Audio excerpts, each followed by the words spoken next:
Hi, Science Methods students. This week, you guys have a unit plan assignment, and this is one of the biggest and most important assignments of the course. One of the major goals of this course is that you would be able to effectively plan a science instructional unit using the NGSS standards. And plan it in a way that employs the 5E inquiry model over the course of the unit using the understanding by design technique. I sometimes call it a backwards planning approach that you were introduced to in week 3. And so as you peruse the directions for the unit plan, I wanted to point out a couple of helpful tips in order to explain a little bit of the process for those of you that may want some additional clarification. When you click on, there we go. When you click on the Understanding by Design template that is provided in the Assignment tab, you will pull up a blank template for you to fill in. And I wanted to point a few things out to you. In terms of the title of the unit, the grade level, and the curriculum area, that is for you to choose. You get to choose if you're going to focus on biology, life science, chemistry, physics, earth science, and the grade level if you want to be middle school or high school. Kind of your goal for what you think you will be teaching would be, what you should choose. And in terms of the content standards, then the content standards are copied directly from the Next Generation Science Standards. You can find those on the NGSS website, and you're going to choose 3 to 6 standards that would be appropriate to cover in a unit. This is one of 3 standards that I would use in a structure function unit, and that is about protein synthesis. And so I'm just going to be referring back to this HLS11 standard as an example as I talk through how to fill in the unit plan. So this would be one of 3 standards. And you literally, this right here, this performance expectation, you would just copy that and paste it right into your content standard. A typical unit might last anywhere from 3 to 4 weeks, sometimes 6 weeks if you're really ambitious and you've got a big plan. And it would cover anywhere on average from 3 to 6 performance expectations. And this, when I say performance expectation, I mean, the description of the standard from the NGSS standards. Again, I have a high school standard pulled up. You may also pull from middle school if you so choose. Once you have determined the unit that you're going to plan and you've copied the standards directly from the NGSS website, then you'll also notice other material in this stage 1 that you have to do. The overarching understanding is what kind of long-term generalized science understandings that students should internalize to become scientifically literate members of society. This is big picture stuff. Like when they walk out of my class 5 years from now, I still want them to really have this embedded within them, even if they're not going to pursue science for their career, in order to be just like a scientifically literate member of society that can participate, in making decisions about our society in a scientifically literate way. These are the things that they should take with them. So really big picture concepts here. Cross-cutting concepts in the green. When I say green, I'm referring to the color on the NGSS. And then the science and engineering practices in blue may be helpful. So I would read through the green and blue maybe to get an idea of some big picture ideas that could be helpful.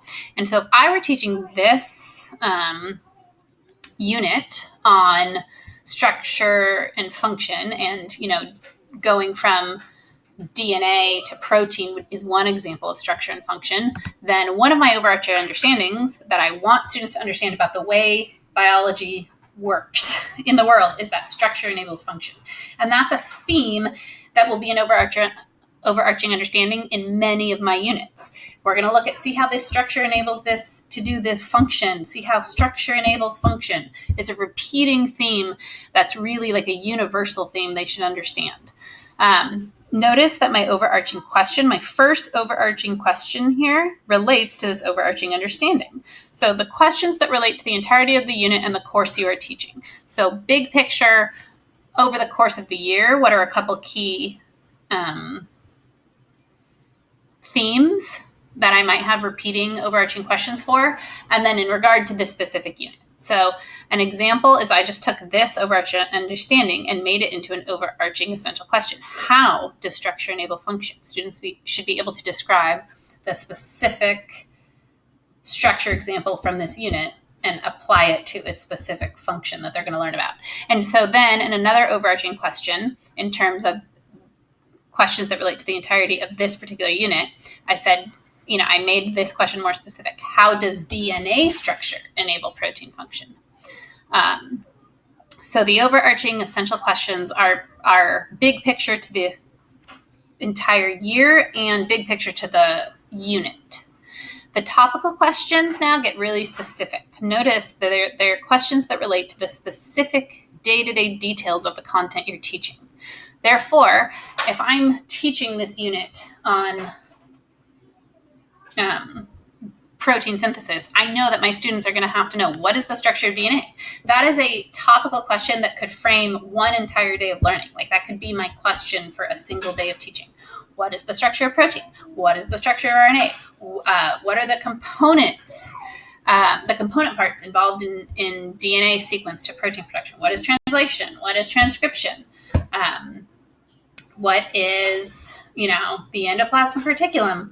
What role does it play in protein processing? Just topical questions are going to be specific questions that really drive day-to-day learning.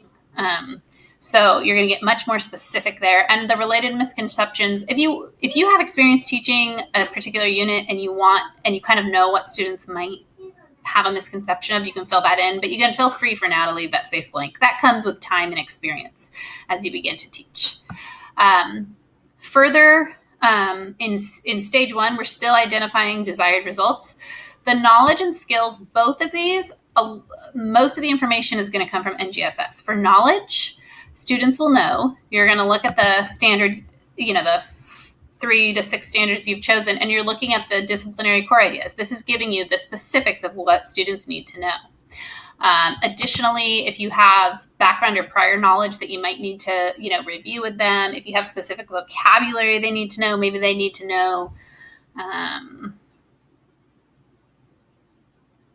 a math process in order to be able to further their knowledge in this science content, that would be listed there. In the skills section, you want to refer to what students will be able to do. So it's going to be helpful, again, to look at performance expectations, cross-cutting concepts, and science and engineering practices. So I would look at all right up here, here, and here, because here, look at construct. That's an action. Students should be able to construct.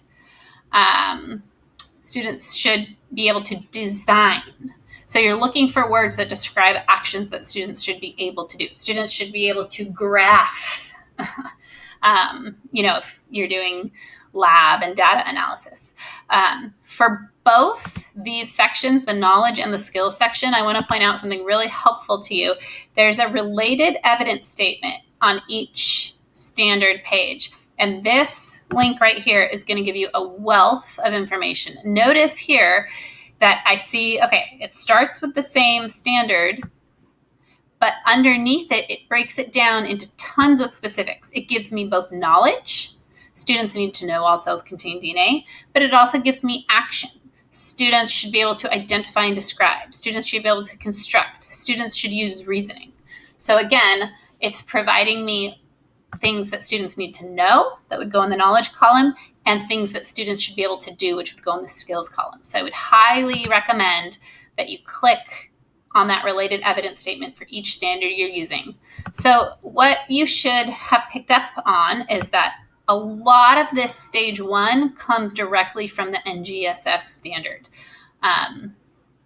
So hopefully that is helping you get started on where to find this information. When we get to the assessment evidence, notice you're going to do a performance task description, which is a summative assessment where students have to do something. And then you're going to provide the other evidence section. So other examples of other types of formative and summative assessment, that can be knowledge-based. But the performance task description is assessing a skill, something students will be able to do. And that skill should be dependent upon the knowledge. There are other types of formative assessments like traditional tests that focus a lot on, what students know. But the performance task is about what students can do. So we're just making sure that some of your assessment for the unit is not only going to be knowledge-based, but going to be skill-based. And that's a performance task, is what is a skill that you can assess. Finally, when you get to the learning plan in stage 3, you're kind of fleshing out like, okay, how am I going to develop this now in terms of the inquiry? Like, how am I going to get from explore to explain, or explore to engage, to explain, to elaborate, extend, and evaluate over the course of the unit? Those aren't things you do every day. That's kind of like something you do once or twice throughout the course of the unit, maybe 3 times, depending on how you plan. And so for the learning plan, it really goes hand in hand with the daily template, the calendar template that I've asked you to fill out. Let me see. Apologies. I will try to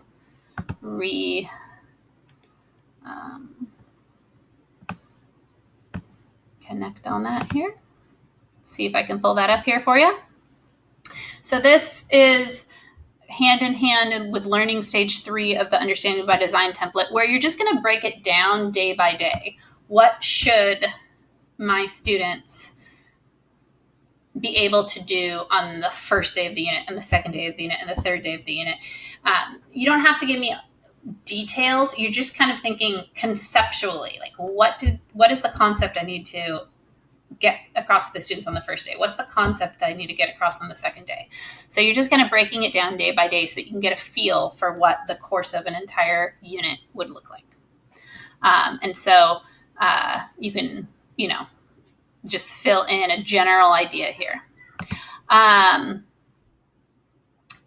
then this learning plan and this calendar template kind of go hand in hand, because it'll help you think through, what am I doing over the course of the unit to take my students through the 5E inquiry experience.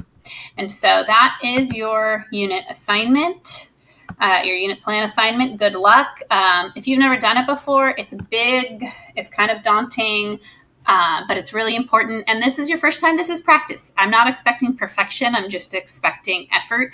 And this is actually something that we'll look again at during this course every week, and we'll tweak it and we'll refine it and we'll improve it. And it'll become like a living document that we can work on. And hopefully when you leave this course, you'll walk out with a really good unit plan that you can go teach in any class that you take on. So feel free to continue to come contact me with any questions. Good luck, and I hope you enjoy planning your unit.